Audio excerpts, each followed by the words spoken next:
ಸಕಲರಿಗೂ ನಮಸ್ಕಾರ. ಶಬರಿ ಭಕ್ತೆ ಎನ್ನುವ ನಮ್ಮ ನಾಟಕವನ್ನು ರಚಿಸಿರುವರು ಆತ್ಮಕೂರಿ ವೆಂಕಟರತ್ನಂ ಅವರು. ಭಕ್ತಿ ಅಂದರೆ ಏನು? ಭಕ್ತಿಯಲ್ಲಿ ಹೇಗೆ ಲೀನವಾಗಬೇಕು? ಭಕ್ತಿ, ಪ್ರೀತಿ, ಶರಣಾಗತಿಯಿಂದ ನಮ್ಮ ಜೀವನವನ್ನು ನಾವು ಹಲವಾಡಿಸಿಕೊಂಡರೆ ನಮ್ಮ ಜೀವನ ಸಾರ್ಥಕ ಪಡೆಯುತ್ತದೆ. ಭಕ್ತಿ, ಪ್ರೀತಿಯಿಂದ ನಾವೇನೇನೆಲ್ಲವನ್ನು ಗೆಲ್ಲಬಹುದು. ಭಕ್ತಿ, ಪ್ರೀತಿಯಿಂದ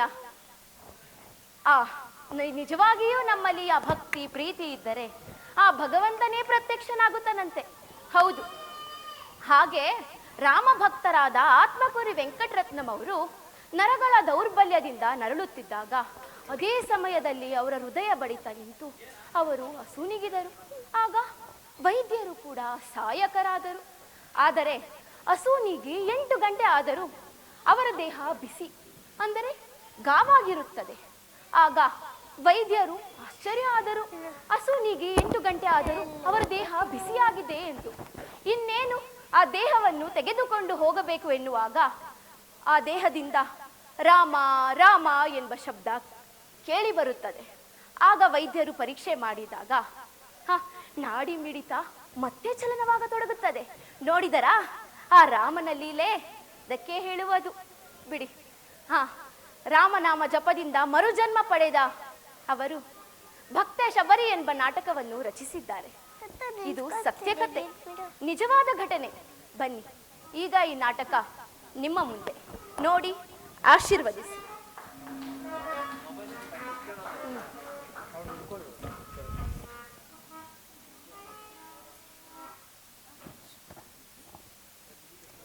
ಗಿಡ, ನಿಂಗೆ ಹಸ್ವಾಗ್ತಾ ಇದೆಯಾ?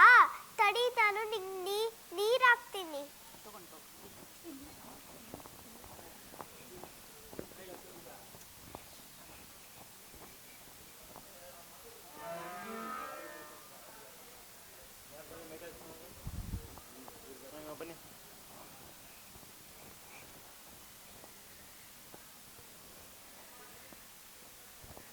ಗಿಡ ಗಿಡ, ನಿಂಗೆ ಚಳಿ ಆಗ್ತಾ ಇದೆಯಾ? ತಡಿ, ನಾನು ನಿಂಗೆ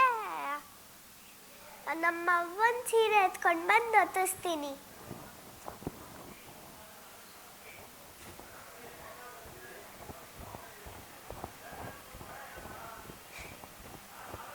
ಗಿಡ, ನಿಂಗೆ ನಿದ್ದೆ ಬರ್ತಾ ಇದೆಯಾ?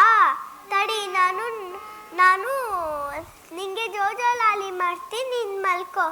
ಜೋಜೋ ಲಾಲಿ, ಜೋಜೋ ಲಾಲಿ. ಶಬರಿ, ಅವ ಶಬರಿ, ಎಲ್ಲೋದ್ಯವ? ಒತ್ತಾರೆ ಓದ್ ಮಗ, ಈಟತ್ತಾದ್ರೂ ಮನೆಗೆ ಬರಂಗೇ ಇಲ್ಲ. ಅಲ್ಲ, ಈ ಮಗಿಗೆ ನಾ ಗೀನಿಗೆ ಹೇಳ್ದಂಗೆ ಹೇಳ್ತೀವಿ ಮಗ, ಆ ಗುಡಿತವ ಹೋಗ್ಬೇಡ ಮಗ, ಅವ್ರು ನಮ್ಮನ್ನು ಸೇರಿಸ್ಕೊಳಕ್ಕಿಲ್ಲ, ನಾವು ಕೀಳು ಜನ, ನಮ್ಮನ್ನು ಹೊರಗೆ ತಳ್ತಾರೆ ಅಂತ. ಆದರೆ ಈ ಮಗ ಎಲ್ಲಿ ಕೇಳ್ತಾವೆ? ಎಲ್ಲಾದರೂ ಗುಡಿ ಕಂಡ್ರೆ ಅಲ್ಲೇ ನಿಂತು ಬಿಡ್ತಾಳೆ. ನಮ್ಮ ಮನೆ ಕೆಲಸ ಮಾಡಂಗಿಲ್ಲ, ಬೇರೆಯವ್ರ ಕೆಲಸ ಮಾಡ್ತಾಳೆ. ಗುಡಿ ಕಂಡ್ರೆ, ಮರ ಕಂಡ್ರೆ ಅಲ್ಲೇ ನಿಂತು ಬಿಡ್ತದೆ ಈ ಮಗ. ಏನ್ರಪ್ಪ, ನಮ್ಮ ಮಗಿನ ನೋಡಿದ್ರ ನೀವು? ಬಂದಿಲ್ಲ? ಶಬರಿ ಅಲ್ಲಿದ್ದಾಳ? ಓ, ಇಲ್ಲಿದ್ಯಾ ಮಗ, ಬಾರೆ ಬಾರೆ. ಓ, ಏನವ ನೀ ಬಂದು ಏಟೊತ್ತಾತಲ್ವಾ? ಹೊಟ್ಟೆ ಗಿಟ್ಟಿಗೆ ಹಸಿಯಂಗಿಲ್ವಾ ನಿಂಗೆ? ಅಲ್ಲ, ಗಿಡತ್ತವ ನೀನು ಮಾತಾಡ್ತಾ ಇದೆಯಲ್ಲ, ಗಿಡಕ್ಕೆ ನೀರು ಹಾಕೊಂಡು ಮಾತಾಡ್ತಾ ಇದೆಯಲ್ಲ, ಆ ಗಿಡ ನಿಂತಾವ ಮಾತಾಡ್ತಾವ? ಅದಕ್ಕೇನು ಬಾಯಿ ಆಯ್ತಾ? ಅದೇನು ಮನುಷ್ಯರ ನಿನ್ನ ಕೋಟೆ ಮಾತಾಡೋಕ್ಕೆ? ಹೆಂಗೆ ಮಾತಾಡ್ತಾವ ನಿನ್ನ ಕೋಟೆ? ಅವ ಅದು ಮಾತಾಡ್ತವೆ. ಏನಂತ ಮಾತಾಡ್ತವೆ? ಆ ಗಿಡ ಹೇಳುತ್ತೆ ನಂಗೆ ಊಟ ಬೇಕು ಅಂತ, ಆ ಗಿಡ ಹೇಳುತ್ತೆ ನಂಗೆ ಚಳಿ ಆಗ್ತಾ ಇದೆ ಅಂತ, ಆ ಗಿಡ ಹೇಳುತ್ತೆ ನಿದ್ದೆ ಬರ್ತಾ ಇದೆ ಅಂತ. ಹೌದಾ ಚಿನ್ನ? ಆಯ್ತು ಮಗ, ಇವಾಗ ನೀ ಬಂದು ಏಟೊತ್ತಾತಲ್ವಾ, ಬಾ ಮನೆಗೆ ಬಂದು ಒಂಚೂರು ರೊಟ್ಟಿ ಪಟ್ಟಿ ತಿನ್ಕೊಂಡು ಆಮ್ಯಾಕೆ ಬರುವಂತೆ. ಬಾರವ, ಹೋಗವ. ಇಲ್ಲವ, ನಾನು ಗುಡಿ ಹತ್ರ ಹೋದ್ರೆ ಅವರು ಕೀಳ್ ಜಾತಿಯವರು ಅಂತ ತಳ್ಳಿಬಿಡ್ತಾರೆ. ಹೌದು ಮಗ, ಹೌದು. ನಾವು ಕೀಳು ಜಾತಿಯವರು, ಮತ್ತು ನಾವು ಕಾಡಿನ ಜನಗಳು. ನಾವು ಈ ಕಾಡಲ್ಲೇ ಇರಬೇಕು, ಅವ್ರು ಕೊಟ್ಟಿದ್ದನ್ನು ನಾವು ತಿನ್ನಬೇಕು. ಆದರೆ ಅವರು ದೊಡ್ಡ ಜನ, ದೊಡ್ಡ ಜಾತಿಯವರು. ಅವರೆಲ್ಲ ಪೂಜೆ ಮಾಡ್ತಾರ ಮಗ. ಹೌದಾವ? ದೇವ್ರು ಅಂದ್ರೆ ಯಾರು ಗೊತ್ತಾ ನಿನಗೆ? ಯಾರು ಅವ? ದೇವ್ರು ಅಂದ್ರೆ ನಮಗೆ ಊಟ ಬಟ್ಟೆ ಆಮೇಲೆ ಶಕ್ತಿ ಕೊಟ್ಟು ನಮ್ಮನ್ನೆಲ್ಲ ಬೆಳೆಸ್ತಾನಲ್ಲ, ಅವನೇ ದೇವ್ರು. ಹೌದಾವ? ಆಮೇಲೆ ಇನ್ನೇನೋ ಕೇಳ್ತಾ ಇದ್ದಲ್ಲ, ಪ್ರಶ್ನೆಗಳು ಕೇಳು. ಇವಾಗ ದೇವರಿಗೆ ಅಪ್ಪ ಅಮ್ಮ ಯಾರು, ಆಮೇಲೆ ಅವನು ದೊಡ್ಡ ಜಾತಿನ ಚಿಕ್ಕ ಜಾತಿನ ಅಂತ ಅವಾಗ ಕೇಳ್ತಾ ಇದ್ದಲ್ಲ. ನೋಡ್ ಮಗ, ದೇವರಿಗೆ ದೊಡ್ಡ ಜನ ಚಿಕ್ಕ ಜನ ಅಂತ ಏನೂ ಇಲ್ಲ. ಅವನಿಗೆ ಅಪ್ಪ ಅಮ್ಮ ಯಾರೂ ಇಲ್ಲ, ಎಲ್ಲ ನಾವು ಮನುಷ್ಯರು ಮಾಡ್ಕೊಂಡಿರೋದಯ್ಯ. ಆಮೇಲೆ ದೇವ್ರನ್ನ ಹೆಂಗೆ ಮಾಡ್ತಾರಂದ್ರೆ, ನೀ ಕುಂಬಾರ ಇದ್ದಾನಲ್ಲ, ಅದೇ ಮಡಿಕೆ ಮಾಡ್ತಾನಲ್ಲ, ಅವನು ಮಡಿಕೆ ಮಾಡುವಾಗ ಮಣ್ಣು ತಂದುಬಿಟ್ಟು ಒಂದು ಬೊಂಬೆಯ ಮಾಡ್ತಾನೆ. ಆಮೇಲೆ ಈ ಬಡಿಗ ಇದ್ದಾನಲ್ಲ, ಅವನು ಬಂದುಬಿಟ್ಟು ಗುಡಿ ಕಟ್ತಾನೆ. ಆಮೇಲೆ ಗಾಣಿಗ ಇದ್ದಾನಲ್ಲ, ಅದೇ ಎಣ್ಣೆ ಆಡಿಸ್ತಾನಲ್ಲ, ಅವನು ಎಣ್ಣೆ ತರ್ತಾನೆ. ಆಮ್ಯಾಕೆ ಪೂಜಾರಿ ಬಂದು ದೀಪ ಹಚ್ತಾನೆ. ಗೊತ್ತಾಯ್ತಾ? ಬಾ ಮಗ, ರೊಟ್ಟಿ ಬೇಡ, ಹಾಲಾರ ಕುಡಿದು ಬರುವಂತೆ. ಬಾ ಮಗ, ಗೊತ್ತಾತು? ಇಲ್ಲ ಅವ, ನಾನು ದೇವ್ರ ಹತ್ರ ಹೋಗ್ಬೇಕು. ಅಯ್ಯೋ ದ್ಯಾವ್ರೇ, ಇವಳಿಗೆ ಹೆಂಗೆ ಹೇಳಿ ದ್ಯಾವ್ರ ಹತ್ರ ಹೋಗ್ಬೇಕು ಅಂತಾಳಲ್ಲ. ಮಗ, ನಾನೊಂದು ಮಾತು ಹೇಳ್ತೀನಿ, ಹಂಗೆ ಮಾಡ್ತೀಯಾ? ನೋಡು, ದ್ಯಾವ್ರಿಗೆ ಮಕ್ಕಳು ಕಂಡ್ರೆ ತುಂಬ ಪ್ರೀತಿ. ಆಮೇಲೆ ಮಕ್ಕಳು ಏನು ಕೇಳಿದ್ರು ದ್ಯಾವ್ರು ಕೊಡ್ತಾನಂತೆ. ಅದಕ್ಕೆ ನಿನಗೊಂದು ಕೆಲಸ ಮಾಡು. ಈ ಮರ ಇದೆಯಲ್ಲ, ಈ ಮರ ಸುತ್ತ ರಾಮ ರಾಮ ರಾಮ ರಾಮ ರಾಮ ರಾಮ ಅಂತ ಹೇಳ್ತಾ ಇರು. ಆಗ ಆ ದ್ಯಾವ್ರು ನಿನ್ನ ಹತ್ರ ಬರ್ತಾನಂತೆ. ಗೊತ್ತಾಯ್ತಾ? ಆಮೇಲೆ ದ್ಯಾವ್ರೇ ನಿನ್ನ ಹತ್ರ ಬಂದ್ಮೇಲೆ ನೀನು ಯಾಕೆ ಗುಡಿಗೆ ಹೋಗ್ತೀಯಾ ಅಲ್ವಾ? ಸುತ್ತೀಯಾ? ಆತು, ಬೇಗ ಬಂದ್ಬಿಡು ಮಗ, ಇಲ್ಲೇ ಇರಬೇಡ. ಸರಿ ಅವ, ನಾನು ನಿನ್ನಿಂದಲೇ ಬರ್ತೀನಿ. ಬೇಗ ಬಂದ್ಬಿಡ್ಬೇಕು ಆತಾ? ಏನೋ ಬರ್ತೀಯಾ ನೋಡವ. ಗಿಡ, ನಿನ್ನ ಸುತ್ರೆ ರಾಮ ಬರ್ತಾನಂತೆ, ಬೇಗ ರಾಮ ಬರಂಗ್ ಮಾಡು. ರಾಮ ರಾಮ ರಾಮ ರಾಮ ರಾಮ ರಾಮ ರಾಮ ರಾಮ ರಾಮ ರಾಮ ರಾಮ ರಾಮ ರಾಮ.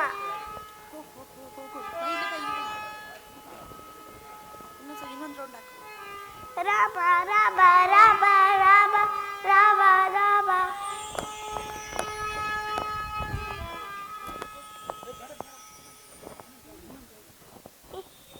ರಾಮ ರಾಮ ರಾಮ ರಾಮ ರಾಮ ರಾಮ ರಾಮ.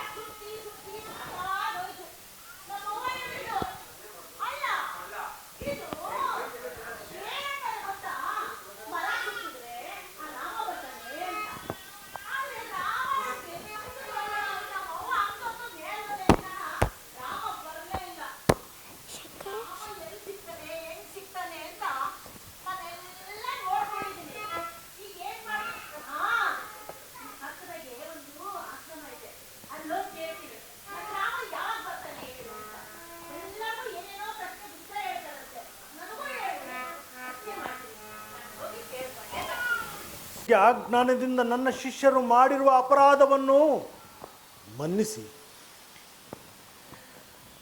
ತಾಯಿ ಬುದ್ಧಿ, ಬಾ, ಇಡೀ ನನ್ನ ಆಶ್ರಮವನ್ನು ಪಾವನಗೊಳಿಸಲು ಬಂದಿರುವೆ. ನಿನ್ನ ಮಹಿಮೆ ಗೊತ್ತಿಲ್ಲದೆ ನನ್ನ ಶಿಷ್ಯರು ನಿನ್ನನ್ನು ನಿಂದಿಸಿದ್ದಾರೆ. ನೀನು ಚಿಂತಿಸಬೇಡ, ಇಡೀ ಆಶ್ರಮ ನಿನ್ನದೇ. ಈ ಮರ ಗಿಡ ಬೆಟ್ಟ ಗುಡ್ಡ ನದಿ ಪ್ರಾಣಿ ಪಕ್ಷಿ ಎಲ್ಲವೂ ನಿನ್ನದೇ. ನಿನಗೆ ಬೇಕಾದ ಹಾಗೆ ಇಲ್ಲಿ ಇರಬಹುದು. ಇನ್ನು ಮೇಲೆ ಈ ಸ್ವಾಮಿ ಈ ಗುಡಿಯನ್ನು ಶುಭ್ರಗೊಳಿಸಿ ಪ್ರತಿದಿನ ಈ ಸ್ವಾಮಿಗೆ ಹೂವನ್ನು ತರಬೇಕು. ಹೌದು ಹೌದು ಅಮ್ಮ, ನೀನೇ ಹೂವನ್ನು ತರಬೇಕು. ನೀನು ಹೂವು ತಂದ ನಂತರವೇ ಸ್ವಾಮಿಗೆ ಪೂಜೆ ನೆರವೇರುತ್ತದೆ. ಅಯ್ಯೋ, ಆಯ್ತು ಬುದ್ಧಿ, ಈಗ ಹೋಗಿ ಹೂ ತಗೊಂಡು ತಗೊಂಡ್ ಬಂದ್ಬಿಡ್ತೇನೆ. ತೆಗೆದುಕೊಂಡು ಬಾ.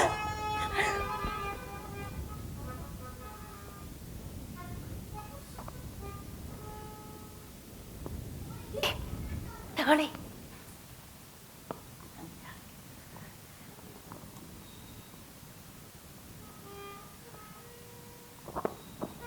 ಹೇಗಿದ್ದಾನೆ ತಾಯಿ ಶ್ರೀರಂಗನಾಥ?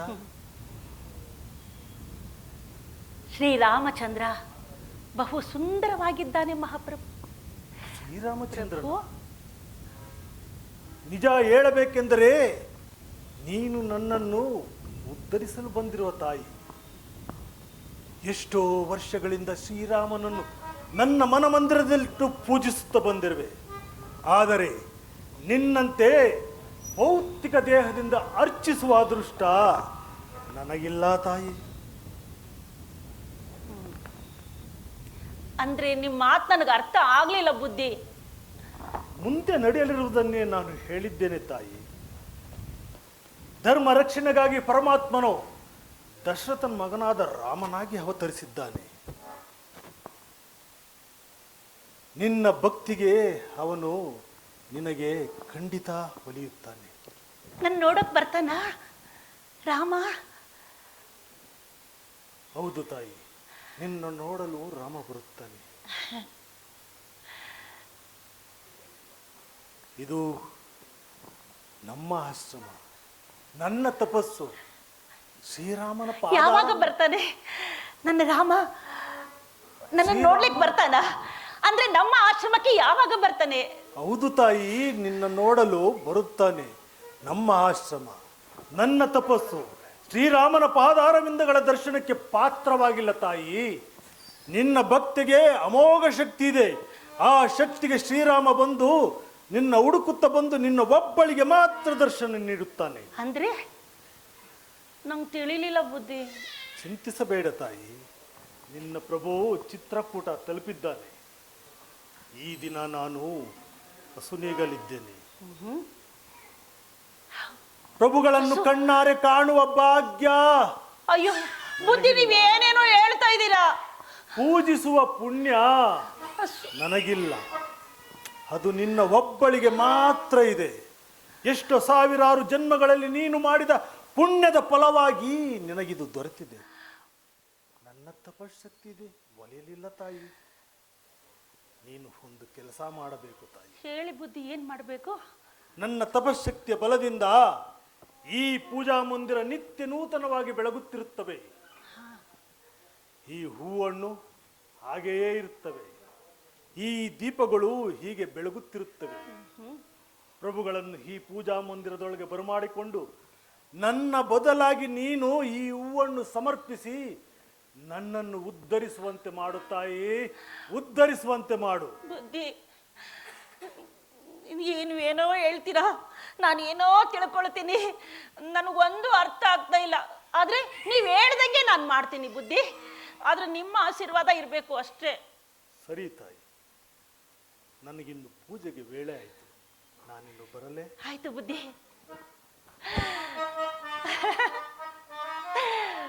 ಬುದ್ಧಿ ನನಗಿಲ್ಲಿರೋದಕ್ಕೆ ಜಾಗ ಕೊಟ್ರು. ರಾಮ ನನ್ನ ಹುಡುಕೊಂಡು ಇಲ್ಲಿಗೆ ಬರ್ತಾನಂತೆ. ಅಂತೂ ನನ್ನ ರಾಮ ಬರೋದು, ಹಾ ಬರ್ತಾನೆ. ನಾನು ಅವನಿಗೋಸ್ಕರ ಕಾಯ್ತಾನೆ ಇರ್ತೀನಿ. ರಾಮ ರಾಮ. ಅಯ್ಯೋ ಬುದ್ಧಿಗೇನೋ ಕೇಳೋದು ಮರ್ತೇ ಬಿಟ್ಟೆ. ಬುದ್ಧಿ ಬುದ್ಧಿ ಬುದ್ಧಿ. ಶ್ರೀರಾಮಚಂದ್ರ ಪ್ರಭುವನ್ನು ಹುಡುಕುತ್ತಾ ಹುಡುಕುತ್ತಾ ಬಡಿ ಬಸವಳಿದಳು. ಶ್ರೀರಾಮಚಂದ್ರನಿಗಾಗಿ ಕಾಡಿನಲ್ಲಿ ಹಣ್ಣುಗಳನ್ನು ಹುಡುಕುತ್ತಿದ್ದಾಳೆ. ಯಾವ ತರ ಗೊತ್ತಾ? ಶ್ರೀರಾಮಚಂದ್ರನ ಬಾಯಿಗೆ ಹುಳಿ ಹತ್ತಬಾರದೆಂದು ಆ ಹಣ್ಣನ್ನು ಕಚ್ಚಿ ಹುಳಿ ಹಣ್ಣನ್ನು ಬೇರ್ಪಡಿಸಿ ಸಿಹಿ ಹಣ್ಣನ್ನು ಶೇಖರಿಸುತ್ತಿದ್ದಾಳೆ. ನೋಡಿದರಾ ಶಬರಿಯ ಭಕ್ತಿ ಹೆಂಗಿದೆ ಎಂದು? ಭಕ್ತಿಯ ವಿಚಾರಕ್ಕೆ ಬಂದರೆ ಆ ಭರತನ ಭಕ್ತಿಯು ಸಾಮಾನ್ಯವೇನಲ್ಲ. ಯಾಕೆ ಅಂತ ನೀವು ನನ್ನ ಕೇಳಬಹುದು. ಯಾಕೆ ಅಂದ್ರೆ ಭ್ರಾತೃಭಕ್ತಿಗೆ ಸಂಕೇತನಾಗಿರುವ ತನ್ನ ಅಣ್ಣ ತನ್ನಿಂದ ದೂರವಾದಾಗ ಅವನ ದಿವ್ಯ ಪಾದ ಕಮಲಗಳನ್ನು ಪ್ರತಿದಿನ ಪೂಜಿಸಲು ದರ್ಶಿಸಲು ಸಾಧ್ಯವಿಲ್ಲ ಎಂದು ಭಾವಿಸಿ ಅಸಹಾಯಕನಾಗಿ ಸ್ವಾಮಿಯ ಪಾದುಕೆಗಳನ್ನು ತಂದು ಪ್ರತಿದಿನ ಪೂಜಿಸಿ ಸ್ವಲ್ಪ ಮಟ್ಟಿಗೆ ಸಂತೋಷದಿಂದ ಜೀವಿಸ್ತಾ ಇದ್ದಾನೆ. ಬಿಡಿ, ನಾನು ನಿಮ್ಗೆ ಶಬರಿಯ ಬಗ್ಗೆ ಹೇಳ್ತಿದ್ದ ಅಲ್ವಾ? ಹೌದು, ಶಬರಿಯ ಭಕ್ತಿಯ ಮುಂದೆ ಬೇರೆ ಯಾವ ಭಕ್ತಿಯೂ ಸರಿಕಟ್ಟಲಾಗದು. ಹೌದು ನೋಡಿ, ಶಬರಿ ಬರುತ್ತಾ ಇದ್ದಾಳೆ ಅನ್ಸುತ್ತೆ. ಈಗಲಾದರೂ ಶಬರಿಗೆ ಆ ರಾಮನ ದರ್ಶನ ಸಿಗುತ್ತೆ. ನೋಡೋಣ. ನಿಮ್ಗದೆಷ್ಟು ಕುತೂಹಲ ಇದೆಯೋ ಅಷ್ಟೇ ಕುತೂಹಲ ನನಗೂ ಇದೆ. ಬನ್ನಿ ನೋಡೋಣ. ರಾಮ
ಸೂರ್ಯದೇವ, ನಿನ್ನ ಕಿರಣಗಳು ಯಾಕಪ್ಪ ಇಷ್ಟೊಂದು ತಂಪೆನಿಸುತ್ತದೆಯಲ್ಲ? ಅವಿರತ ಅಂದರೆ ಯಾವಾಗಲೂ ನೀನು ನಿನ್ನ ಶಾಖ ಬಹಳವಿರುತ್ತಿತ್ತು. ಆದರೆ ಚಂದ್ರನಂತೆ ಇವತ್ತು ನೀನು ತಂಪಾಗಿರುವೆ. ಸೂರ್ಯದೇವ, ನೀನು ಇಷ್ಟು ತಂಪಾಗಿದ್ದಿ ಅಂದ ಮೇಲೆ ನನ್ನ ರಾಮನೇನಾದರೂ ಬರುತ್ತಾನೆಯೇ? ಹೇಳಯ್ಯ, ಈ ಮುದುಕಿಯ ಮೇಲೆ ಸ್ವಲ್ಪ ಕರುಣೆ ತೋರು.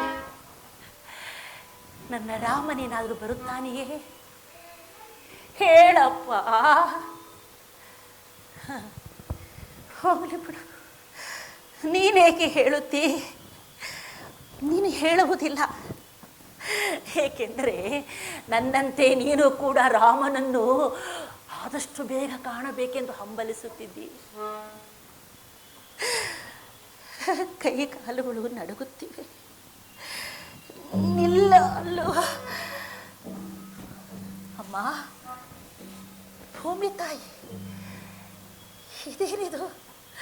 ನೀನೆಷ್ಟು ಮೃದುವಾಗಿದೆಯಲ್ಲ. ಕಲ್ಲು ಮುಳ್ಳು ಒರಟಾಗಿರುವ ನಿನ್ನ ಮಡಿಲು ಏಕಮ್ಮ ಈ ರೀತಿ ಮೆತ್ತಗಿದೆ? ನನ್ನ ರಾಮ ಬರುತ್ತಾನೆ ಎಂದು ಕಾಣಿಸುತ್ತದೆ. ಅದಕ್ಕಾಗಿಯೇ ನಿನ್ನ ಮಡಿಲನ್ನು ಎಷ್ಟು ಮೃದುವಾಗಿಟ್ಟುಕೊಂಡಿದ್ದೀಯೆ. ತಾಯಿ, ನನ್ನ ರಾಮನೇನಾದರೂ ಬರುವನಿದ್ರೆ ನನಗೊಂದು ಸ್ವಲ್ಪ ತಿಳಿಸಮ್ಮ. ಎಷ್ಟೋ ವರ್ಷಗಳಿಂದ ರಾಮನಿಗಾಗಿ ಕಾಯುತ್ತಲಿದ್ದೇನೆ. ತಿಳಿಸುತ್ತೀಯಾ? ತಿಳಿಸುತ್ತಿದ್ದಾನೆ. ಮಾತಾಡಮ್ಮ. ನೀನೇಕೆ ತಿಳಿಸುತ್ತಿ ಬಿಡು. ನನ್ನಂತೆ ನೀನು ಕೂಡ ರಾಮನ ಸೇವೆ ಮಾಡಬೇಕೆಂದು ಕಾಯುತ್ತಾ ಇದೆಯಾ? ಕಾಯಿ, ನೀನು ಕಾಯಿ.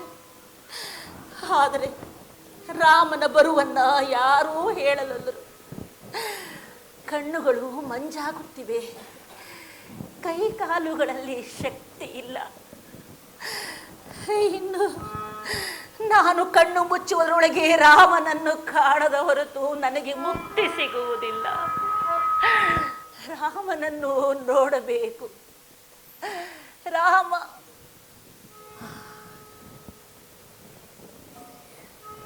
ವಾಯುದೇವ, ಎಷ್ಟು ತಂಪಾದ ಗಾಳಿ ಇದು. ವಾಯುದೇವ, ಎಲ್ಲರಿಗಿಂತ ಮುಂಚೆ ನಿನಗೇ ಗೊತ್ತಾಗುತ್ತದಂತೆ ರಾಮ ಬರುವ ಸೂಚನೆ. ನೀನಾದರೂ ಹೇಳಯ್ಯ. ಹೇಳಪ್ಪ, ನನ್ನ ರಾಮ ಇನ್ನು ಎಷ್ಟು ದೂರ ಇದ್ದಾನೆ ಅಂತ ಹೇಳು ತಂದೆ, ಹೇಳು. ರಾಮನಿಲ್ಲದೆ ನನ್ನ ಬದುಕೇ ಇಲ್ಲ. ರಾಮನನ್ನು ನೋಡಲಾರದೆ ನಾನು ಉಸಿರಾಡುವುದಿಲ್ಲ. ತಾಯಿ, ಭೂಮಿ ತಾಯಿ, ನನ್ನ ರಾಮನನ್ನು ಕಂಡಿರಾ? ಯಾರಾದರೂ ಹೇಳಿ, ನನ್ನ ರಾಮನನ್ನು ನೀವು ಕಂಡಿರಾ?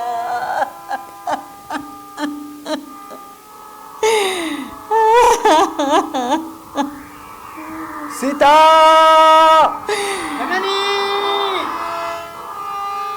ಇದೇನಿದು? ಎಷ್ಟು ಮಧುರವಾದ ಧ್ವನಿ! ನನ್ನ ಗುರುಗಳ ಧ್ವನಿಯ ನಂತರ ಎಷ್ಟು ಮೃದುವಾದ ಧ್ವನಿಯನ್ನು ಇದೇ ಮೊದಲು ಕೇಳುತ್ತಿರುವುದು. ಯಾರಿರಬಹುದು ಇದು? ಇದು ನನ್ನ ರಾಮನ ಧ್ವನಿಯಾಗಿರಬಹುದೇ? ಸೀತಾ, ಜನನಿ, ನನ್ನ ಕಣ್ಣೇ ಸರಿಯಾಗಿ ಕಾಣುತ್ತಿಲ್ಲವಲ್ಲ. ಅಯ್ಯೋ ರಾಮ, ನಿನ್ನ ನೋಡಲಾಗುತ್ತದೆಯೋ ಇಲ್ಲವೋ? ಇದು ನನ್ನ ರಾಮನ ಧ್ವನಿಯೇ? ನನ್ನ ರಾಮನೇನಾದರೂ ಬಂದನೇ?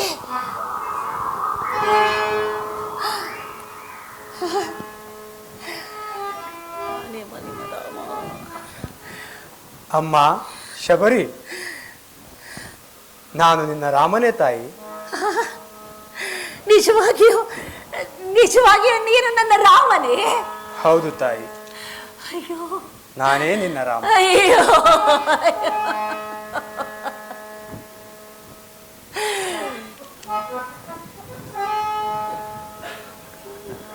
ಈ ನಿನ್ನ ಧ್ಯಾನ ಪಾವನ ಚರಿತ ಪರಧಾಮ,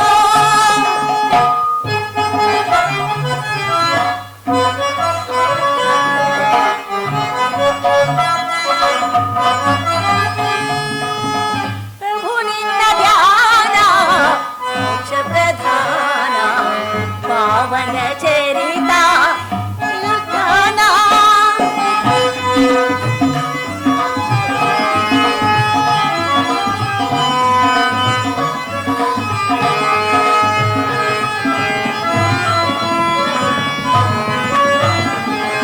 ಮಾಡಿ ನಿರೇತನ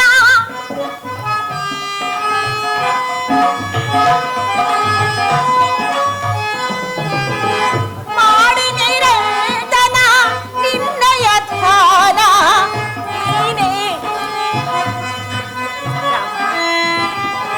ಮಾಡಿ ನಿರೇತನ ನಿನ್ನಯ ಧ್ಯಾನ ನೀನೇ ಮೋಕ್ಷ ಪ್ರಧಾನ.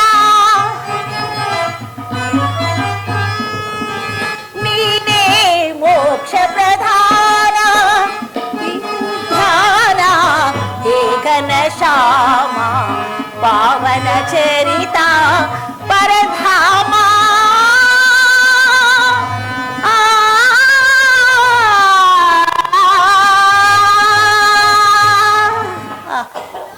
ಪ್ರಭು ಬಂದೆಯ ಪ್ರಭು, ಈ ಮುದುಕಿಯನ್ನು ನೋಡಲು ಬಂದೇ ಬಿಟ್ಟೆಯ ಪ್ರಭು. ನಿನ್ನ ದರ್ಶನ ಭಾಗ್ಯವನ್ನು ನನಗೆ ಒದಗಿಸಿ ಕೊಟ್ಟು ಬಿಟ್ಟೆಯ. ಅಯ್ಯೋ ಅಯ್ಯೋ, ಪಾವನವಾಯಿತು ನನ್ನ ಜನ್ಮ ಪ್ರಭು. ಅಮ್ಮ ಶಬರಿ, ಪ್ರಭು, ಇದೇನಿದು? ನಿನ್ನ ಪಾದಗಳು ಇಷ್ಟೊಂದು ಹೊರಟಾಗಿದೆಯಲ್ಲ.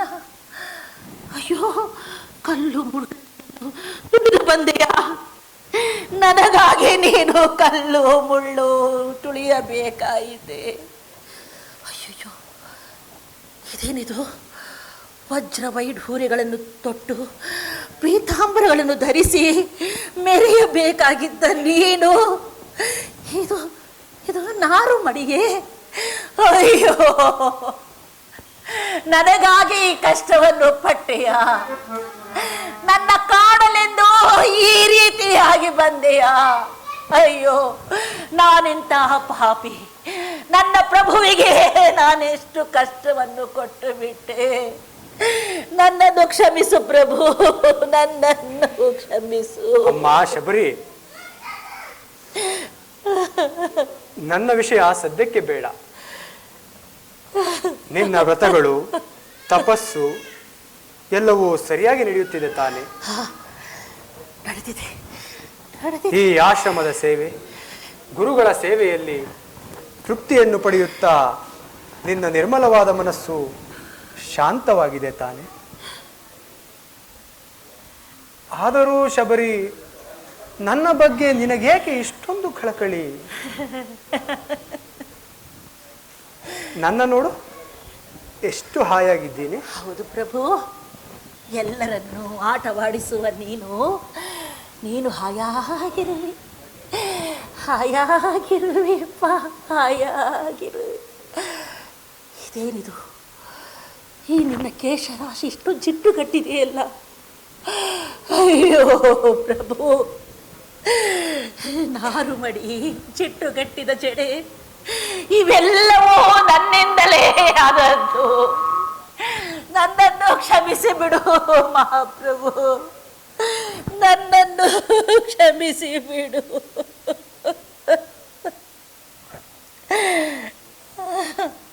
ಭಕ್ತಿಯ ಪರಾಕಾಷ್ಠೆಯಲ್ಲಿ ನನಗಿಂತ ಮಿಗಿಲಾದ ವ್ಯಕ್ತಿಗಳಿದ್ದಾರಲ್ಲ. ನೀನೆಂತಹ ದೊಡ್ಡ ಭಕ್ತೆಯಾಗಿರುವೆ ತಾಯಿ. ಭಕ್ತಿಯನ್ನು ನಿನ್ನಿಂದ ಕಲಿಯಬೇಕು. ಪ್ರಭುವಿನ ಸೇವೆಗೆ ನನ್ನ ಇಡೀ ಜೀವನವೇ ಮುಡಿಪಾಗಿ ಸಮರ್ಪಿಸಿದರು ಸಂಪೂರ್ಣವಾಗಿ ತೃಪ್ತಿಯನ್ನು ಪಡೆಯದ ನಾನು ನಿನ್ನಿಂದ ಭಕ್ತಿ ಯೋಗವನ್ನು ಪಡೆಯಲು ಇಚ್ಛಿಸುತ್ತೇನೆ ತಾಯಿ. ಯಾರು ಈ ಧ್ವನಿ? ಯಾರಪ್ಪ ನೀನು?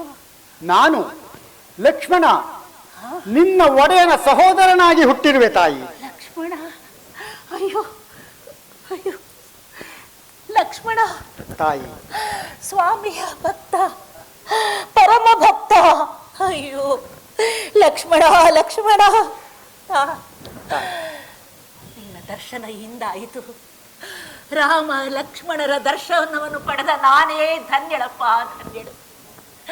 ನಿನ್ನಂತ ಪರಮ ಭಕ್ತ ಹುಡುಕಿದರೂ ಎಲ್ಲಿಯೂ ಸಿಗುವುದಿಲ್ಲ. ಈ ಸ್ವಾಮಿಯನ್ನು ಕಂಡು ರೆಪ್ಪೆಯೆಂದೇ ಕಾಪಾಡುತ್ತಿರುವ ನಿನ್ನ ಸೇವಾ ಮನೋಭಾವವನ್ನು ಹೇಗೆಂದು ಬಣ್ಣಿಸಲಪ್ಪ, ಹೇಗೆಂದು ಬಣ್ಣಿಸಲಿ? ತಾಯಿ, ಅದಕ್ಕಾಗಿ ನಿನ್ನ ಕರಗಳನ್ನು ನನ್ನ ತಲೆಯ ಮೇಲಿಟ್ಟುಕೊಂಡೆ. ತಾಯಿ, ಇಡೀ ನನ್ನ ಜೀವನವೇ ಅಣ್ಣನ ಸೇವೆಗೆ ಮುಡುಪಾಗಿದೆ. ನಾನು ಸದಾ ಅವರ ಜೊತೆ ಕಾದಿರುವೆ. ಅಣ್ಣನ ಪಾದ ಸೇವೆಯಿಂದ ನಿನ್ನಂತಹ ಪರಮ ಭಕ್ತೆಯ ದರ್ಶನವಾಯಿತು. ಇದು ನನ್ನ ಪುಣ್ಯ ತಾಯಿ. ನನ್ನ ಹಿಂದಿನ ಜನ್ಮದ ಪುಣ್ಯವು ಈ ಪರಿಪಕ್ವತೆಯನ್ನು ಪಡೆದಿರಬೇಕಲ್ಲವೇ? ಅಮ್ಮ ಶಬರಿ, ಈ ಸ್ವಾಮಿಯ ಮಹಿಮೆ ನನಗೆ ನಿನಗೆ ಏನು ಅರ್ಥವಾಗುತ್ತದೆಯಪ್ಪ? ನಿಜ ತಾಯಿ. ಆದರೆ ಎಷ್ಟೋ ಋಷಿಮುನಿಗಳು ಸ್ವಾಮಿಯ ದರ್ಶನಕ್ಕೋಸ್ಕರ ಕಾಯುತ್ತಲಿದ್ದಾರೆ. ಆದರೆ ನಾವು ತಿಳಿಯಬೇಕಾಗಿದ್ದು ಒಂದೇ, ಕಲಿಯಬೇಕು. ಗುರುವಿನ ವಚನಾಮೃತವನ್ನು ನಾವು ಅಳವಡಿಸಿಕೊಳ್ಳಬೇಕಾದರೆ, ನಾವು ಅರ್ಥ ಮಾಡಿಕೊಳ್ಳಬೇಕಾದರೆ ಕಲಿಯಬೇಕಾದದ್ದು, ಅರಿಯಬೇಕಾದದ್ದು ಬಹಳಷ್ಟು ಇದೆ. ಸಿಕ್ಕ ಸ್ವಲ್ಪ ಸಮಯವನ್ನು ಕೂಡ ನಾವು ಉಪಯೋಗಿಸಿಕೊಳ್ಳಬೇಕು. ನಿಜ ತಾಯಿ. ಅಂದಾಗ ಮಾತ್ರ ಗುರುವಿನ ದರ್ಶನವಾಗುತ್ತದೆ, ಗುರುವಿನ ಸೇವೆ ಲಭಿಸುತ್ತದೆ. ಅಮ್ಮ, ಅಮ್ಮ, ಸೀತೆಯನ್ನು ಹುಡುಕುವುದರಲ್ಲಿ ದಣಿದು ಹೋದನಮ್ಮ. ಅಯ್ಯೋ, ನಾನು ನಿನಗೆ ಏನು ಕೊಡಲಿಲ್ಲ ಅಲ್ಲವೇ? ರಾಮ, ಇದು ತೆಗೆದುಕೋ. ನಿನಗಾಗಿ ಹಣ್ಣನ್ನು ಶೇಖರಿಸಿ ಇಟ್ಟಿದ್ದೇನೆ. ಹುಳಿ ಹಣ್ಣನ್ನು ಬೇರ್ಪಡಿಸಿ ನಿನಗೋಸ್ಕರ ಅದನ್ನು ಕಚ್ಚಿ ಸಿಹಿಯಾದ ಹಣ್ಣನ್ನು ನಿನಗಾಗಿ ಕಾಯ್ದಿರಿಸಿದ್ದೇನೆ. ಇದು ಇದು ತೆಗೆದುಕೋ, ತಿನ್ನು ರಾಮ, ತಿನ್ನು ತಿನ್ನು. ಅಣ್ಣ, ಸೂರ್ಯವಂಶದ ಅರಸನಾದ ನೀನು ಈ ಎಂಜಲು ಮಾಡಿದ ಹಣ್ಣನ್ನು ತಿನ್ನಬೇಡ ಅಣ್ಣ, ತಿನ್ನಬೇಡ. ಲಕ್ಷ್ಮಣ, ಯಾವುದು ಎಂಜಲು? ಗಿಳಿ ಕಚ್ಚಿದ ಹಣ್ಣನ್ನು ಸಿಹಿಯಾದ ಹಣ್ಣೆಂದು ನಾವು ತಿನ್ನುತ್ತೇವೆ, ಅದು ಎಂಜಲಲ್ಲವೇ? ನದಿಯ ನೀರಲ್ಲಿ ಮಿಂದು ಅದನ್ನು ಬಾಯಿಯಲ್ಲಿ ಹಾಕಿಕೊಂಡು ಮತ್ತೆ ಅದೇ ನೀರನ್ನ ನಾವೆಲ್ಲರೂ ಕುಡಿಯುತ್ತೇವೆ, ಅದು ಎಂಜಲಲ್ಲವೇ? ನಿಜ ಅಣ್ಣ. ಹಸುವಿನ ಹಾಲನ್ನು ಕರು ಕುಡಿದ ಬಳಿಕವಲ್ಲವೇ ನಾವೆಲ್ಲರೂ ಕುಡಿಯುವುದು, ಅದು ಎಂಜಲಲ್ಲವೇ? ಎಂಜಲು ಎಂಜಲು ಎಂದು ತೆಗಳಬೇಡ ಲಕ್ಷ್ಮಣ. ತೆಗೆದುಕೋ ಆ ತಾಯಿಯ ಫಲವನ್ನ, ನೀನು ಸೇವಿಸು. ನನ್ನ ಅಪರಾಧವನ್ನು ಮನ್ನಿಸು.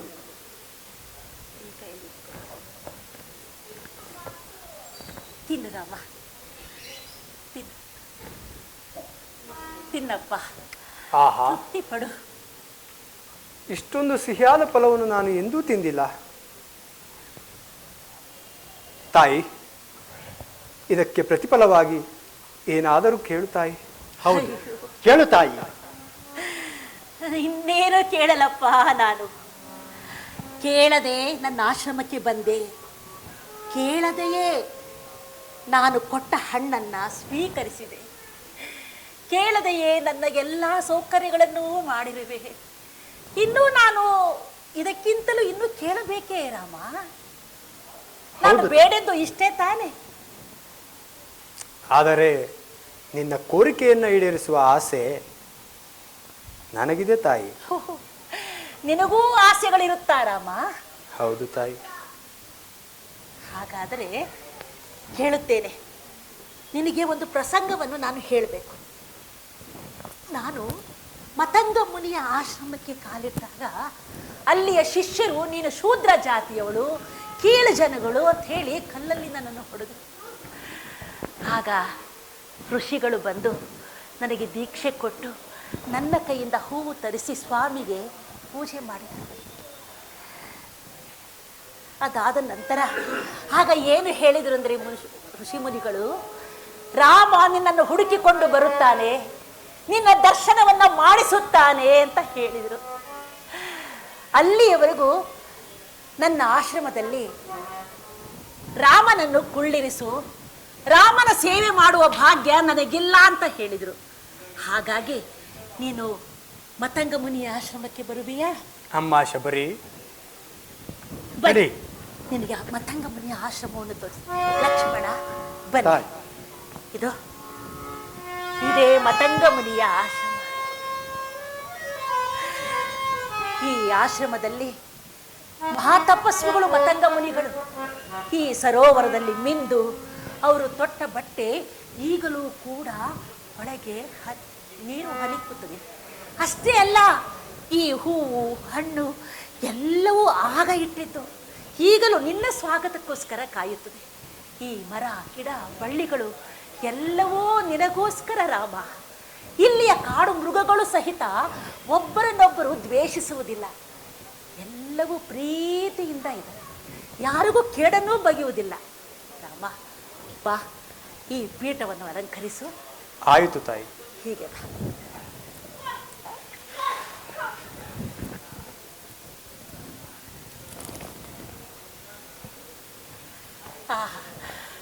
ಧನ್ಯನಾದೆ, ಗುರುಗಳ ಇಚ್ಛೆಯನ್ನು ಈಡೇರಿಸಿದೆ. ಧನ್ಯನಾದೆ ಪ್ರಭು, ಧನ್ಯನಾದೆ ಪ್ರಭು. ನನಗೆ ಅಮ್ಮ ಶಬರಿ, ಮತಂಗ ಮುನಿಗಳ ಪ್ರಭಾವದ ಬಗ್ಗೆ ನಾನು ಕೇಳಿದ್ದೇನೆ ತಾಯಿ. ಅಂತಹ ಮಹಾನುಭಾವರ ದರ್ಶನವಾಗಲಿಲ್ಲವೆಂದು ನಾನು ಶೋಕಿಸುತ್ತಿರುವೆ. ಆ ಮುನಿಯ ತಪಪ್ರಭಾವದಿಂದ ಈ ಆಶ್ರಮದಲ್ಲಿ ಕ್ರೂರ ಮೃಗಗಳು ಚಲಿಸುತ್ತಿಲ್ಲ. ಆ ಮುನಿಯ ತಪಸ್ಸು ಮಹಾ ಉತ್ಕೃಷ್ಟವಾದದ್ದು. ಈ ಆಶ್ರಮವನ್ನು ನೋಡಿದರೆ ಆಶ್ಚರ್ಯವಾಗುತ್ತಿದೆ. ಇಲ್ಲಿನ ದೃಶ್ಯಗಳನ್ನು ನೋಡುತ್ತಿದ್ದರೆ ಮತಂಗ ಮುನಿಯ ಶ್ರೇಷ್ಠತೆ ಅರ್ಥವಾಗುತ್ತದೆ ಅಲ್ಲವೇ? ಹೌದು ರಾಮ. ಆಗ ಒಂದು ಸಂತೃಪ್ತಿ ಲಭಿಸುತ್ತದೆ.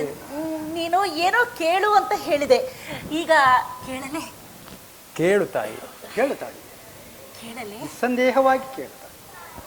ಶ್ರೀರಾಮಚಂದ್ರ ಪ್ರಭು, ಭಕ್ತ ವತ್ಸಲ, ಕರುಣಾಸಾಗರ, ನನ್ನ ಪ್ರಭುಗಳಿಗೆ ನಿನ್ನ ದರ್ಶನ ಭಾಗ್ಯ ಲಭಿಸಲಿಲ್ಲ. ಅದಕ್ಕಾಗಿ ಒಂದೇ ಒಂದು ಸಲ ಮುನಿಗಳಿಗೆ ನಿನ್ನ ದರ್ಶನ ಭಾಗ್ಯವನ್ನು ಕರುಣಿಸಬೇಕೆಂದು ನಾನು ನಿನ್ನ ಹತ್ರ ಕೇಳಿಕೊಳ್ಳುತ್ತೇನೆ. ತಥಾಸ್ತು. ಧನ್ಯಳಾದೆ. ಇನ್ನಷ್ಟು ಪೂಜೆಗೆ ಹೂವನ್ನು ತೆಗೆದುಕೊಂಡು ಬರ್ತೇನೆ.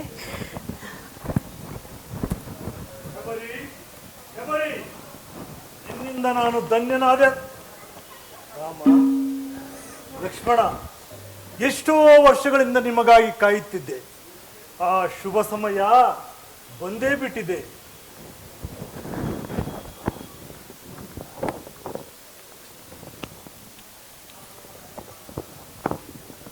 ಮತಂಗ ಮುನಿಗಳಿಗೆ ನಮಸ್ಕಾರ.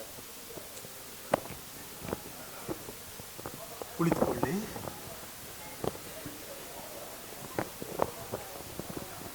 ಹಣ್ಣು ಒಂದು ಬಾಳೆಹಣ್ಣು ಅಷ್ಟೇ ತೆಗೆದುಕೊಡಿ. ಒಂದೇ ಒಂದು ಬಾಳೆ.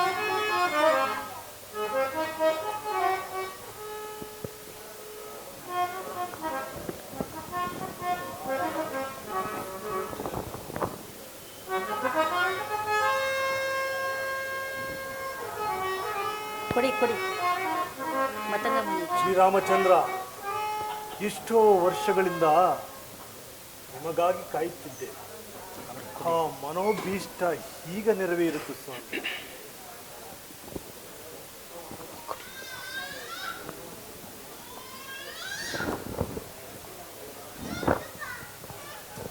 ಶ್ರೀರಂಗನಾಥನನ್ನು ನಿತ್ಯ ಪೂಜಿಸುವ ಶ್ರೀರಂಗನಾಥನನ್ನು ನೋಡಿ ಶಬರಿ ಉಳುಕಿತಳಾಗುತ್ತಿದ್ದಳು. ನವಕೋಟಿ ಮನ್ಮಥರ ರೀತಿಯಲ್ಲಿ ಒಳೆಯುತ್ತಿರುವ ನಿಮ್ಮ ರೂಪವನ್ನು ಕಂಡು ಕೃತಾರ್ಥವಾಯಿತು ನನ್ನ ಬದುಕು, ಕೃತಾರ್ಥವಾಯಿತು ಸ್ವಾಮಿ ನನ್ನ ಬದುಕು.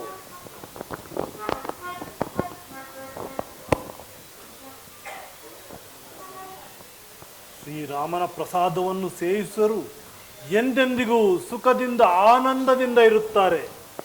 ಓಂ ಶ್ರೀರಾಮಾರ್ಪಣಮಸ್ತು, ಓಂ ಶ್ರೀರಾಮಾರ್ಪಣಮಸ್ತು, ಓಂ ಶ್ರೀರಾಮಾರ್ಪಣಮಸ್ತು.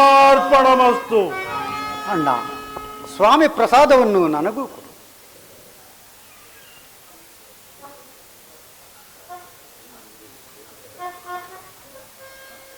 ಲಕ್ಷ್ಮಣ, ಯಾರಿಗಾಗಿ ಕಾತುರದಿಂದ ನೋಡುತ್ತಿರುವೆ? ಶಬರಿಗಾಗಿ ಕಾಯುತ್ತಿರುವೆನು ಅಣ್ಣ. ಸ್ವಾಮಿಯ ಪ್ರಸಾದ ಆಕೆಗೂ ಬೇಕಲ್ಲವೇ? ತಾಯಿ, ಶ್ರೀರಾಮನ ಪ್ರಸಾದವನ್ನು ಸ್ವೀಕರಿಸು. ರಾಮನ ಪ್ರಸಾದವೇ? ಎಲ್ಲಿ ಎಲ್ಲಿ?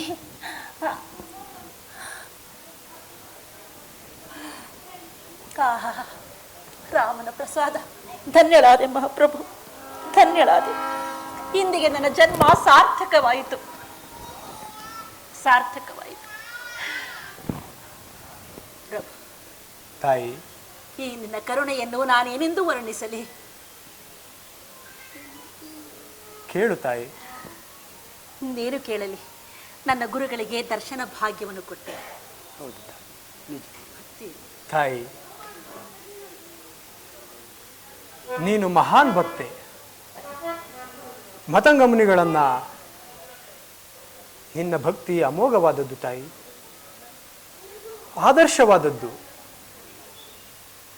ಅನನ್ಯ ಭಕ್ತಿಯಿಂದ ಹಿಂದೆ ನನ್ನ ದರ್ಶನ ಪಡೆಯದೆ ವೈಕುಂಠವಾಸಿಗಳಾಗಿದ್ದ ನಿಮ್ಮ ಗುರುಗಳಿಗೆ ನೀನು ನನ್ನ ದರ್ಶನ ಮಾಡಿಸಿದೆ. ಅವರನ್ನು ಸಶೀರವಾಗಿ ಇಲ್ಲಿಗೆ ಬರುವಂತೆ ಮಾಡಿದ್ದೀಯಾ. ಬ್ರಹ್ಮನ ಬರಹವನ್ನು ಸಹಿತ ಕಿತ್ತೊಗೆಯುವ ಶಕ್ತಿ ನಿನಗಿದೆ ತಾಯಿ. ತಾಯಿ, ನಿನ್ನಂತಹ ಮಹಾಭಕ್ತಿ ಬೇರೆ ಯಾರೂ ಇರುವುದಿಲ್ಲ. ಈ ಶಬರಿ ತನ್ನ ಹೃದಯದ ಮಂದಿರದಲ್ಲಿ ಮಾನಸಿಕವಾಗಿ ಪ್ರಭುವನ್ನು ಆರಾಧಿಸಿ ವೈಕುಂಠವಾಸಿಯಾದ ತನ್ನ ಗುರುಗಳನ್ನೇ ಇಲ್ಲಿಗೆ ಬರುವಂತೆ ಮಾಡಿರುವಳು. ಅನವರತ ರಾಮಭಕ್ತನಾಗಿರುವ ನಾನು ಸಹ ಇದೇ ರೀತಿ ಧ್ಯಾನಿಸಿ ಎಲ್ಲೋ ದೂರದಲ್ಲಿರುವ ನನ್ನ ಅತ್ತಿಗೆಯನ್ನು ಕರೆಸಿ ಅಣ್ಣನ ದುಃಖವನ್ನು ತೊಲಗಿಸಬಾರದೇಕೆ? ಛೇ, ಎಂತಹ ಹುಚ್ಚು ವಿಚಾರ ನನ್ನದು. ಇಂತಹ ಭಕ್ತರಿಗೆ ಅಮೋಘವಾದ ಶಕ್ತಿಯನ್ನು ನೀಡಿ ತನ್ನ ಹೆಂಡತಿಗಾಗಿ ದುಃಖಿಸುತ್ತಾ ಈ ರೀತಿ ಅನ್ವೇಷಣೆ ಮಾಡುತ್ತಿರುವನೇ? ಅಥವಾ ಅನೇಕ ವರ್ಷಗಳಿಂದ ತನ್ನ ದರ್ಶನಕ್ಕಾಗಿ ಕಾಯುತ್ತಿರುವವರನ್ನು ಕಂಡು ದುಃಖಿಸುತ್ತಾ ನರಳುತ್ತಿರುವನೇ? ಯಾರಿಗೆ ಗೊತ್ತು? ಯಾರು ಏನೇ ಹೇಳಿದರೂ ಎಲ್ಲವೂ ಆತನಿಗೇ ಗೊತ್ತು. ಅಲ್ಲಿ ತಾಯಿಯ ಆದೇಶದಂತೆ ಇಲ್ಲಿ ಅನವರತ ರಾಮ ಧ್ಯಾನದಲ್ಲಿ ಮುಳುಗಿ ಆತನ ಅಪ್ಪಣೆ ಇಲ್ಲದೆ ಉಸಿರಾಡಲು ಮುಂದಾಗದಂತೆ ಇರಬೇಕು. ಅಂತಹ ಪರಮಭಕ್ತನು ನಾನಾಗಬೇಕೆಂದು ಬಯಸುವೆ. ಲಕ್ಷ್ಮಣ, ಇಂತಹ ಪರಮಭಕ್ತಿ ಎಲ್ಲೂ ಸಿಗುವುದಿಲ್ಲ. ನಿಜ ಅಣ್ಣ. ಮೋಕ್ಷವನ್ನು ಈಕೆ ಕೋರದೆ ತನ್ನ ಭಕ್ತಿಯನ್ನು ಸಂಪೂರ್ಣವಾಗಿ ಗುರುದಕ್ಷಿಣೆಯಾಗಿ ಸಮರ್ಪಿಸಿದ ಈ ಶಬರಿ ತಾಯಿ ಇತಿಹಾಸದಲ್ಲೇ ಆದರ್ಶ ಭಕ್ತೆಯಾಗಿ ಬಿಡುತ್ತಾರೆ. ಅಮ್ಮ ತಾಯಿ, ಇಂದು ಧನ್ಯವಾದದ್ದು ಕೇವಲ ನನ್ನ ಜನ್ಮ ಮಾತ್ರವಲ್ಲ, ನಿನ್ನ ಜನ್ಮವು ಸಾರ್ಥಕವಾಯಿತು ತಾಯಿ. ಎಲ್ಲವೂ ನನ್ನದು ಯಾವ ಥರದ ಭಕ್ತಿ ದೇವ, ನನ್ನಲ್ಲಿ ಏನಾದರೂ ಒಂದು ಶಕ್ತಿ ಇದೆ ಎನ್ನೋದಾದರೆ ಅದೆಲ್ಲವೂ ನಿನ್ನಿಂದಲೇ ನಾನು ಪಡೆದದ್ದು. ಶ್ರೀರಾಮಚಂದ್ರ, ನನಗಿಂತ ಹೆಚ್ಚಿನ ರೀತಿಯಲ್ಲಿರುವ ಭಕ್ತರು ಬಹಳಷ್ಟು ಜನರಿದ್ದಾರೆ. ಋಷ್ಯಮುಖ ಪರ್ವತದಲ್ಲಿ 4 ಜನ ವಾನರಿದ್ದಾರೆ. ಹೆಸರಿಗೆ ಮಾತ್ರ ಅವರು ಸಹೋದರರು, ಆದರೆ ಅದರಲ್ಲಿ ಒಬ್ಬ ಆಂಜನೇಯ ಎಂಥ ಭಕ್ತಿವಂತ, ಎಂಥ ಶಕ್ತಿವಂತ, ಎಂಥ ಯುಕ್ತಿವಂತ. ಅವನ ಮುಂದೆ ಯಾರೂ ನಿಲ್ಲುವುದಿಲ್ಲ. ದೇವತೆಗಳು ಸಹಿತ ಸೋಲನ್ನಪ್ಪುತ್ತಾರೆ. ಅಷ್ಟೇ ಅಲ್ಲ, ಯಾವ ಅಸ್ತ್ರಗಳು ಅವನಿಗೆ ನಾಟುವುದಿಲ್ಲ. ಕ್ಷಮಿಸು ತಾಯಿ, ನೀನು ಬಣ್ಣಿಸಿರುವ ಆಂಜನೇಯನಿಗೆ ನನ್ನ ಯಾವ ಅಸ್ತ್ರವೂ ಏನೂ ಮಾಡುವುದಿಲ್ಲ ಎಂಬ ತಿಳಿದ ವಿಷಯದಿಂದಲೇ ಹನುಮಂತನು ಒಬ್ಬ ಮಹಾಶೂರ ಎಂದು ತಿಳಿಯುವುದು. ಆದರೆ ಶ್ರೀರಾಮ ಬಾಣ ಬಹಳ ಅಪರೂಪವಾದದ್ದು. ಪಾಶುಪತಾಸ್ತ್ರಕ್ಕಾದರೂ ಪರಾಜಯ ಉಂಟಾಗಬಹುದು, ಆದರೆ ರಾಮಬಾಣಕ್ಕೆ ಸಾಟಿ ಇಲ್ಲ. ಅದನ್ನು ಒಂದು ಬಾರಿ ಪ್ರಯೋಗಿಸಿದರೆ ಮರಳಿ ಹಿಂತಿರುಗಿಸಲಾಗದು ತಾಯಿ. ನಾನು ಆಂಜನೇಯನ ಬಗ್ಗೆ ಹೇಳಿದರೆ ನೀನು ನಂಬುವುದಿಲ್ಲ ಅಂತ ನನಗೆ ಗೊತ್ತು. ಆದರೆ ಈ ವಿಚಾರ ಪ್ರಭುಗಳಿಗೆ ಗೊತ್ತಿದೆ ಅಲ್ಲವೇ ಪ್ರಭುವೇ? ವೇದಗಳ ಸಾರವನ್ನು ತನ್ನ ಆಡು ಭಾಷೆಯಲ್ಲಿ ವಿವರಿಸುವ ಈ ತಾಯಿಯ ಮಾತನ್ನು ನಾನು ಅಲ್ಲಗೆಳೆಯಲಾರೆ ಲಕ್ಷ್ಮಣ. ಆದರೂ ಅಣ್ಣ, ರಾಮಬಾಣಕ್ಕೆ ಸಾಟಿ ಇಲ್ಲ. ಒಂದು ಬಾರಿ ಪ್ರಯೋಗಿಸಿದರೆ ಅದನ್ನು ಉಪಸಂಹರಿಸಲು ಸ್ವತಃ ಅಣ್ಣಂದಲೂ ಸಾಧ್ಯವಿಲ್ಲ. ಅದು ಸರಿ, ಆದರೆ ಈ ತಾಯಿಯ ಮಾತನ್ನು ಅಲ್ಲಗೆಳೆಯಲಾರೆ ನಾನು. ಶಾಂತಿ, ಸಮಾಧಾನ. ಆಂಜನೇಯನ ವಿಚಾರವನ್ನು ನಿನಗೆ ಹೇಳಿದ ತಕ್ಷಣ ನೀನೇ ತಳಮಳಗೊಂಡೆ. ಯಾಕೆ ಹೇಳು? ಆದರೆ ಅವನು ಮಹಾಶಕ್ತಿವಂತ. ಇನ್ನು ಮುಂದೆ ರಾಮನ ಭಕ್ತಿ ತರದ ಬಗ್ಗೆ, ಭಕ್ತಿ ಸಾರದ ಬಗ್ಗೆ ಗೊತ್ತಾಗಬೇಕೆಂದ್ರೆ ಆಂಜನೇಯನ ಮುಖಾಂತರವೇ. ಅವನಷ್ಟೇ ಭಕ್ತರಲ್ಲ, ಎಷ್ಟೋ ಜನ ಭಕ್ತರಿದ್ದಾರಪ್ಪ. ಇನ್ನು ಅಂತಹ ಭಕ್ತರು ಎಷ್ಟು ಜನರಿದ್ದಾರೆ ತಾಯಿ? ಸಾವಿರಾರು, ಸಹಸ್ರಾರು. ಇಲ್ಲಿ ಬಂದಂಥ, ಈ ಕಥೆಯನ್ನು ಕೇಳಿದಂಥ ಎಲ್ಲರೂ ರಾಮ ಭಕ್ತರೇ. ಅವರೆಲ್ಲರಿಗೂ ನನ್ನ ನಮಸ್ಕಾರಗಳು. ರಾಮ ಸೇವೆಯನ್ನು ಮಾಡುತ್ತಿರುವ ಲಕ್ಷ್ಮಣನಾದ ನಿನಗೂ ನಮಸ್ಕಾರಗಳು. ಮತ್ತೆ ತಾಯಿ,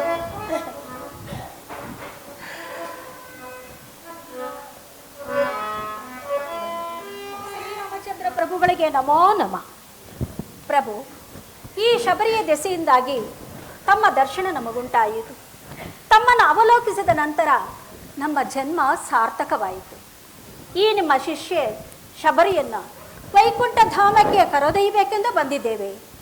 ತಾವು ಅಲ್ಲಿಯೇ ತಮ್ಮ ದರ್ಶನವನ್ನು ಶಬರಿಗೆ ನೀಡಬೇಕೆಂದು ನಮ್ಮ ವಿನಂತಿ. ಅಮ್ಮ ಶಬರಿ, ನಿನ್ನಂಥ ಭಕ್ತೆಯಿಂದ ದೂರವಿರುವುದು ಬಹಳ ಕಷ್ಟ. ಭಾರ್ಯ ವಿಯೋಗಕ್ಕಿಂತಲೂ ದುಸ್ತರವಾದದ್ದು ತಾಯಿ. ಆದರೆ ತಪ್ಪಿದ್ದಲ್ಲ, ಆ ವೈಕುಂಠದೊಳಗೆ ಆನಂದವಾಗಿರು ತಾಯಿ. ರಾಮಚಂದ್ರ, ಭಕ್ತ ಶಿಖಾಮಣಿಯಾಗಿರು ತಾಯಿ. ಅಯ್ಯೋ, ಏನು ಹೇಳುತ್ತಿರುವೆ ನೀನು? ಇಷ್ಟು ವರ್ಷ ನಾನು ತಪಸ್ಸು ಮಾಡಿದ್ದು, ಕಾಯ್ದಿದ್ದು ನಿನ್ನ ಸಲುವಾಗಿ, ನಿನ್ನ ಬಳಿ ಇರುವ ಸಲುವಾಗಿ, ನಿನ್ನ ಕಣ್ಣು ರೆಪ್ಪೆಯಂತೆ ನಿನ್ನ ಮುಂದೆ ಇರುವ ಸಲುವಾಗಿ. ಈಗ ನಿನ್ನನ್ನು ಬಿಟ್ಟು ನಾನು ವೈಕುಂಠಕ್ಕೆ ಹೋಗ್ಬೇಕೆ? ಇದು ಸಾಧ್ಯವಿಲ್ಲ. ನಾನು ಹೋಗಲಾರೆ. ನಿನ್ನನ್ನು ಬಿಟ್ಟು ನಾನೆಲ್ಲಿಯೂ ಹೋಗಲಾರೆ. ನಿನ್ನಂತ ಭಕ್ತೆಯನ್ನು ಕಂಡು ಭಾವ ಪರವಶನಾದ ತಾಯಿ. ನಿನಗೆ ಏನು ಬೇಕು ಕೇಳು ತಾಯಿ. ಕೇಳಿದ್ದನ್ನ ಕೊಡುವೆಯಾ? ಕೊಡುತ್ತೇನೆ, ಕೇಳುತ್ತಾಯಿ. ಕೇಳುತ್ತಾಳೆ. ಹಾಗಾದರೆ ನಿನ್ನ ಮಾತಿನಂತೆ ನಾನು ವೈಕುಂಠಕ್ಕೆ ಹೋಗುತ್ತೇನೆ. ಆದರೆ ಪ್ರತಿದಿನವೂ ರಾಮನಾಮ ಜಪ ಮಾಡುವಂತೆ ನೀನು ನನಗೆ ಅನುಗ್ರಹಿಸಬೇಕು. ಅದನ್ನು ಮರೆಯದಂತೆ ನೀನು ನೋಡಿಕೊಳ್ಳಬೇಕು. ಪ್ರತಿದಿನವೂ ನಿನ್ನ ದರ್ಶನ ನನಗಾಗಬೇಕು. ಈ ಗಿಡ ಮರ ಬಳ್ಳಿಗಳು ಅವು ಒಣಗದಂತೆ ಯಾವಾಗಲೂ ಹಸಿರಾಗೇ ಉಳಿಯಬೇಕು. ಸರೋವರ ನದಿ ಹಳ್ಳಗಳು ಬತ್ತದಂತೆ ನೀನು ನೋಡಿಕೊಳ್ಳಬೇಕು. ಈ ಜಗತ್ತಿನ ಎಲ್ಲ ಮನುಷ್ಯರು ದ್ವೇಷಿಸದೆ ಪ್ರೀತಿಯಿಂದ ಒಬ್ಬರನ್ನೊಬ್ಬರು ಸಹೋದರರಂತೆ ನೋಡಿಕೊಳ್ಳುವ ಭಾರ ನಿನ್ನದು ಪ್ರಭುವೆ. ಇದು ನಡೆಸಿಕೊಡುತ್ತೇನೆಂದು ಹೇಳಿದರೆ ನಾನು ಹೋಗುತ್ತೇನೆ ಅಷ್ಟೇ. ತಥಾಸ್ತು ಅಣ್ಣ, ನಿನ್ನ ಭಕ್ತರಿಗೆ ಯಾವ ವರವನ್ನಾದರೂ ಕೊಡು, ಆದರೆ ನಾನು ಮಾತ್ರ ನಿನ್ನ ದಿವ್ಯ ಚರಣಗಳನ್ನು ಬಿಟ್ಟು ಬದುಕಿರಲಾರೆ ಅಣ್ಣ, ಬದುಕಿರಲಾರೆ. ಜಾನಕಿ ರಮಣ ಭವಭಯ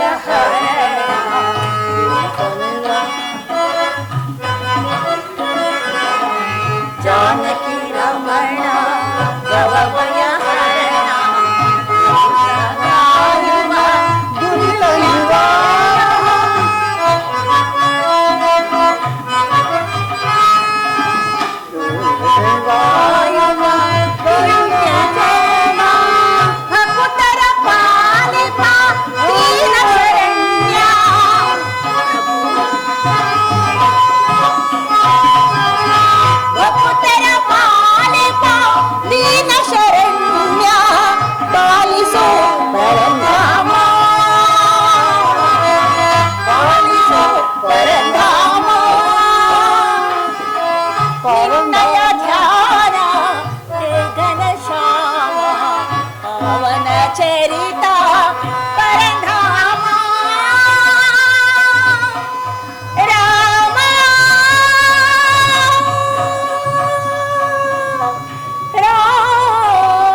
ಶಬರಿ ಕಥೆಯ ಸಾರ ನೋಡಿದರಾ? ಬನ್ನಿ ನಾವೆಲ್ಲರೂ ಕೂಡ ತಾಯಿ ಶಬರಿಯಂತೆ ಶ್ರೀರಾಮ ಪ್ರಭುವಿನ ಆಶೀರ್ವಾದದಲ್ಲಿ ಸದಾಕಾಲ ಉಳಿಯೋಣ. ಈ ನಾಟಕವನ್ನು ನೋಡಿದವರಿಗೂ ಕೇಳಿದವರಿಗೂ ಪ್ರದರ್ಶನ ಮಾಡಿಸಿದವರಿಗೂ ಶ್ರೀರಾಮಚಂದ್ರ ಪ್ರಭುವಿನ ಆಶೀರ್ವಾದ ಸದಾಕಾಲವಿರಲಿ. ಓಂ ಶ್ರೀರಾಮಾರ್ಪಣಮಸ್ತು. ಓಂ ಶ್ರೀರಾಮಾರ್ಪಣಮಸ್ತು. ಓಂ ಶ್ರೀರಾಮಾರ್ಪಣಮಸ್ತು.